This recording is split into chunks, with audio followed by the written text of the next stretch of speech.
हम डिस्कस कर रहे हैं केस स्टडी जो Adani gas limited appellate versus CCI के रिलेशनशिप में दिया है ना। बेसिकली ये है prohibition of abuse of dominant position के रिलेशनशिप में। जैसा कि अभी हमने डिस्कस किया था कि मेनली 3 सेक्शन ही है। सेक्शन 3 जो है वो एसीए से रिलेटेड है, एंटी कॉम्पिटिटिव एग्रीमेंट। सेक्शन 4 जो है वो एब्यूज ऑफ डोमिनेटिंग पोजीशन से रिलेटेड है। तो ये जो केस स्टडी दी हुई है ये हमें prohibition of abuse of dominant position से रिलेटेड है। मतलब इस केस स्टडी के अंदर ये ब्लेम किया गया था अडानी गैस लिमिटेड के अगेंस्ट कि उसने कंपटीशन एक्ट के सेक्शन 4 का क्या किया है, वायलेशन किया है।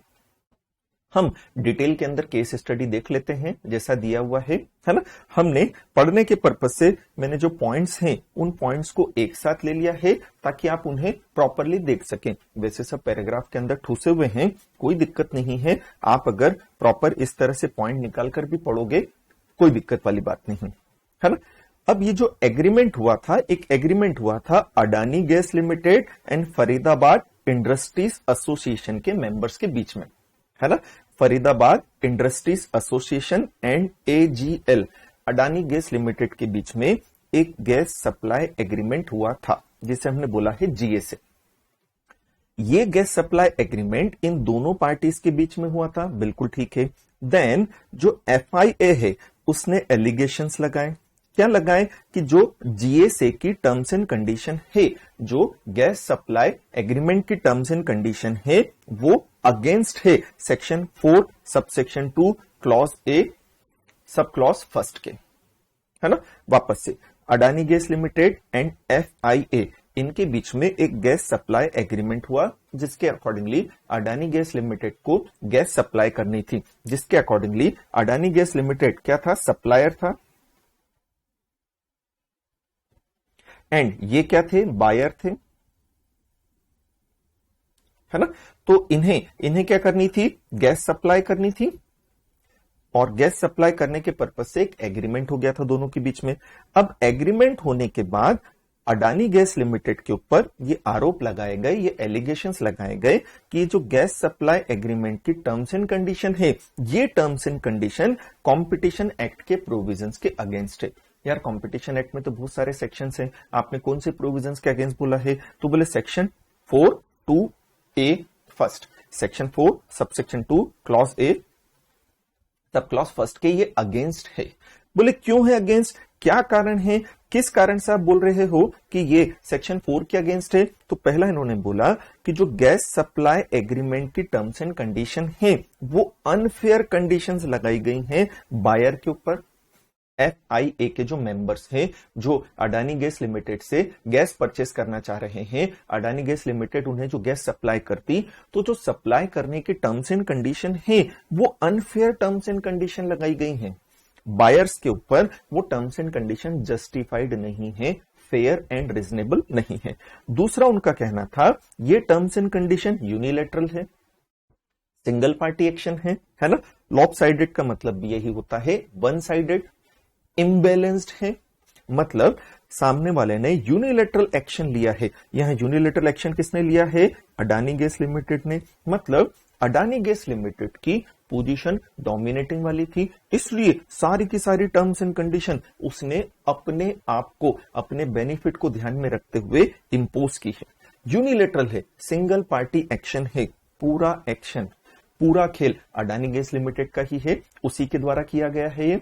एंड ये लॉपसाइडेड है, लॉपसाइडेड मतलब इम्बैलेंस्ड है, मतलब बायर्स के ऊपर अनजस्टिफाइड कंडीशंस लगाई जा रही हैं जो कि वन साइडेड है। फिर क्या बोला है कि ये जो एग्रीमेंट है it is heavily titled in favour of Adani gas limited. मतलब इसमें सारे के सारे राइट किसको मिल रहे हैं, अडानी गैस लिमिटेड को। मतलब बायर को एक तरह से देखा जाए तो कोई राइट ही नहीं मिल रहा है, बायर के तो ऑब्लिगेशन ही ऑब्लिगेशन है, जबकि सारे टाइटल, सारे राइट, सारे बेनिफिट कौन लेकर जा रहा है, अडानी गैस लिमिटेड लेकर जा रहा है।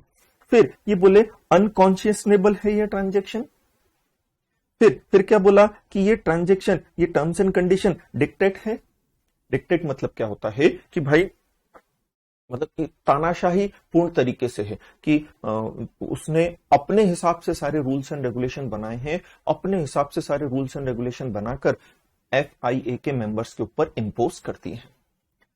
तो एलिगेशन ये थे कि अडानी गैस लिमिटेड ने जो गैस सप्लाई एग्रीमेंट किया उसकी टर्म्स एंड कंडीशन अनफेयर थी, उसकी terms and condition unilateral and lopsided थी, वो हेविली टाइटल थी in favour of Adani gas limited, वो अनकॉन्शियसनेबल थी, वो डिक्टेट थी।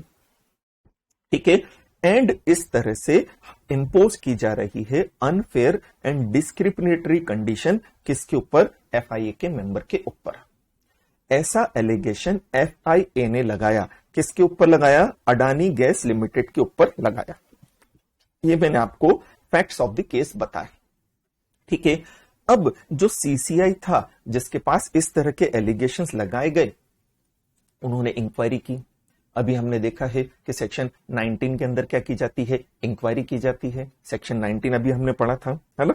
तो सेक्शन 19 के अंदर इंक्वायरी की क्योंकि कंप्लेंट आई थी CCI के पास। बोले ठीक है, अब इंक्वायरी करी तो CCI ने भी जो एलिगेशंस FIA ने लगाए थे उन्हें सही पाया। CCI को भी लगा कि हाँ, ये जो टर्म्स एंड कंडीशन है ये वाकई अनफेयर है, डिस्क्रिमिनेटरी है, अनकॉन्शियसनेबल है, ये FIA के मेंबर्स के ऊपर unjustified terms and condition impose करती है। ये सारे राइट किसको दे रही हैं? अडानी गैस लिमिटेड को दे रही हैं, जबकि मेंबर्स को किसी तरह के कोई राइट नहीं मिल रहे हैं। तो फाइनली जो केस फाइल किया गया था, जो कंप्लेंट की गई थी अडानी गैस लिमिटेड के अगेंस्ट, जो एलिगेशंस लगाए गए थे, CCI को वो एलिगेशन सही लगे।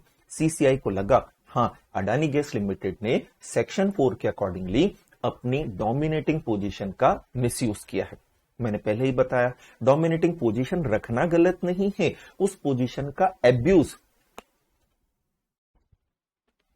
मतलब मिसयूज करना गलत है। आप डोमिनेटिंग पोजीशन रखो, आप कंट्रोलिंग पोजीशन रखो, बट उस पोजीशन को आप मिसयूज करते हो, उसका बेनिफिट केवल पर्सनल इंटरेस्ट में लेते हो एंड कंपटीशन को किल करने की कोशिश करते हो, दैट इज प्रोहिबिटेड। ठीक, तो CCI ने तमाम सबूतों, हालातों और गवाहों को मद्देनजर रखते हुए क्या बोला? ये डायरेक्शन दिया। किसको डायरेक्शन दिया? अडानी गैस लिमिटेड को। क्या? कि सीज एंड डेसिस्ट।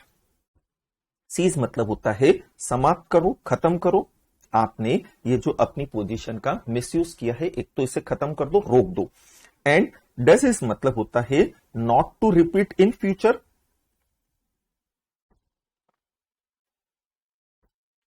फ्यूचर में भी ये काम मत करना, ये वर्ड बहुत कॉमन होता है ना?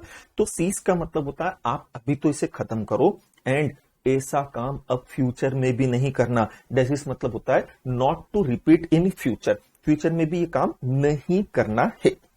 ठीक है, फिर क्या बोला कि वो जो ऑर्डर दिया गया था उसमें डायरेक्ट किया गया अडानी गैस लिमिटेड को, क्या? कि आप जो गैस सप्लाई एग्रीमेंट है उसकी टर्म्स एंड कंडीशन को मॉडिफाई करो। उसकी टर्म्स एंड कंडीशन को मॉडिफाई करें मतलब उन्हें फेवरेबल बनाओ, उन्हें फेयर एंड नॉन डिस्क्रिमिनेटरी बनाओ। आपने जो अनजस्टिफाइड, आपने unfair, discriminatory terms and condition impose कर रखी है FIA के मेंबर्स पर, उन्हें इजी करो। दोनों के लिए बैलेंस्ड होना चाहिए, लॉपसाइडेड नहीं होना चाहिए, यूनिलेटरल नहीं होना चाहिए। एंड GAC की टर्म्स एंड कंडीशन मॉडिफाई करने के लिए कह दिया in the light of observation and findings, जो भी CCI को एविडेंसेस मिले उनके बेसिस पर। एंड इसके अलावा अडानी गैस लिमिटेड पर 4% ऑफ एवरेज टर्नओवर का पेनल्टी लगाई गई, है ना? ये सब चीजें रिलीफ के रूप में डिमांड की थी। ये सब चीजें रिलीफ के रूप में डिमांड की थी। किसने डिमांड की थी? FIA ने। FIA ने जब CCI के पास कंप्लेंट की थी कि ये एग्रीमेंट जो है, ये एग्रीमेंट क्या है? बोले ये डोमिनेटिंग पोजीशन का मिसयूज करता है, तो उसने बहुत सारी रिलीफ मांगी थी, जिसमें ये था कि आप डायरेक्शन इशू करो कि ये टर्म्स एंड कंडीशन डिसकंटिन्यू की जाए। आप डायरेक्शन दो कि AGL मॉडिफाई करे एग्रीमेंट को। आप डायरेक्शन दो कि जो गैस सप्लाई एग्रीमेंट के ऑफेंडिंग क्लॉजेस हैं उन्हें फेयर एंड नॉन डिस्क्रिमिनेटरी बनाया जाए। एंड क्योंकि इसने प्रोविजन का नॉन कंप्लायंस किया है तो आप इसके ऊपर पेनल्टी भी लगाओ अंडर सेक्शन 27 क्लॉज बी। ये सब रिलीफ एफआईए ने मांगी थी, तो तमाम सबूतों, हालातों और गवाहों को मद्देनजर रखते हुए कमीशन ने यही किया, बोला आप टर्म्स एंड कंडीशन चेंज करो और 4% ऑफ एवरेज टर्नओवर पेनल्टी पे करो। एवरेज कब का? बोले प्रीसीडिंग 3 फाइनेंशियल ईयर का जो आपका टर्नओवर है उसका एवरेज निकालो, उसका 4% आप पेनल्टी दो, जो 2567 लाख रुपए की पेनल्टी बनती है। छोटा मोटा अमाउंट नहीं था, अच्छा खासा अमाउंट था। ठीक है, अब अडानी गैस लिमिटेड इस डिसीजन से सेटिस्फाइड नहीं था तो उसने अपील की, सीसीआई के डिसीजन के पास अपील की। किसके पास? एनसीएलटी के पास। ठीक है, उसने अपील की, किसके पास अपील की? एनसीएलटी के पास। हमें जो केस दिया है वो ये दिया है, अडानी गैस लिमिटेड यहां अपीलेंट है, इसने अपील फाइल की है किसके अगेंस्ट? सीसीआई के डिसीजन के अगेंस्ट। कौन सा डिसीजन? तो बोले अडानी गैस लिमिटेड और एफआईए के बीच में जो एग्रीमेंट हुआ था जिसमें एफआईए ने ये ब्लेम कर दिया कि आपने क्या किया है, डोमिनेटिंग पोजीशन का मिसयूज किया है, और सीसीआई ने उसे सही मानकर अडानी गैस लिमिटेड के ऊपर पेनल्टी लगा दी, जिससे अडानी गैस लिमिटेड सेटिस्फाइड नहीं था। तो अडानी गैस लिमिटेड ने क्या फाइल की? अपील। तो यहां जो आपको लिखा है ना, क्या अडानी गैस लिमिटेड अपीलेंट, ये अपील पढ़ रहे हैं अपन, ये फाइनल डिसीजन है एनसीएलटी का, है ना। तो ये अपील अपन पढ़ रहे हैं और उस अपील के प्रोविजंस के अकॉर्डिंगली फाइनली एनसीएलटी का क्या डिसीजन रहा वो डिसीजन अपन देखते हैं। उससे पहले हमने क्या किए, केस के फैक्ट्स डिस्कस कर लिए कि ये केस के फैक्ट्स थे। तो एनसीएलटी ने अपील के अंदर क्या डिसीजन दिया वो हमें डिस्कस करना है ना। अच्छा डिसीजन है। एनसीएलटी का यह कहना था कि भाई जब कमीशन के पास इंक्वायरी चल रही थी, जब सीसीआई के पास इंक्वायरी चल रही थी, उसी ड्यूरेशन में एजीएल ने सारी चीजें रिवाइज कर दी। उसी ड्यूरेशन में एजीएल ने जो एलिगेशन से रिलेटेड क्लॉजेस थे उन सबको चेंज कर दिया, उन सबको कंज्यूमर फ्रेंडली बना दिया, उन सबको इस तरह से कर दिया कि अब 100% ऐसा लगता है कि इसकी कोई भी टर्म्स एंड कंडीशन ऐसी नहीं है जिसमें एजीएल अपनी डोमिनेटिंग पोजीशन को मिसयूज कर रहा हो। तो एनसीएलटी ने ऑब्जर्वेशन दिया कि जो जीएसए था वो रिवाइज किया जा चुका है एजीएल के द्वारा। कब? इन्वेस्टिगेशन और इंक्वायरी जब कमीशन के पास चल रही थी उसके पहले ही उसने रिवाइज कर दिया, एंड जितने भी कॉन्ट्रावेनिंग क्लॉजेस थे उन सबको क्या बना लिया? Consumer friendly.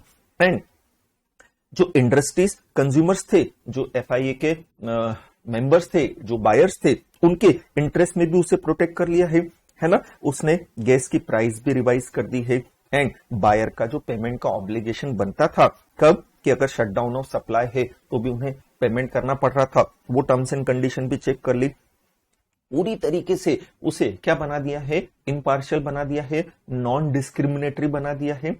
एंड ये सारा काम उसने वॉलेंटरीली किया है, ये सारा काम उसने सीसीआई के डिसीजन आने के पहले ही कर लिया है। तो फिर फैक्ट्स एंड सर्कमस्टेंसेस को ध्यान में रखते हुए एनसीएलटी का यह कहना पड़ा, क्यों? क्योंकि यहां सारी चीजें पहले ही सामने वाले के द्वारा सुधारी जा चुकी है, वो एलिगेशंस को एक्सेप्ट करके उसने कंज्यूमर फ्रेंडली भी बना दिया है।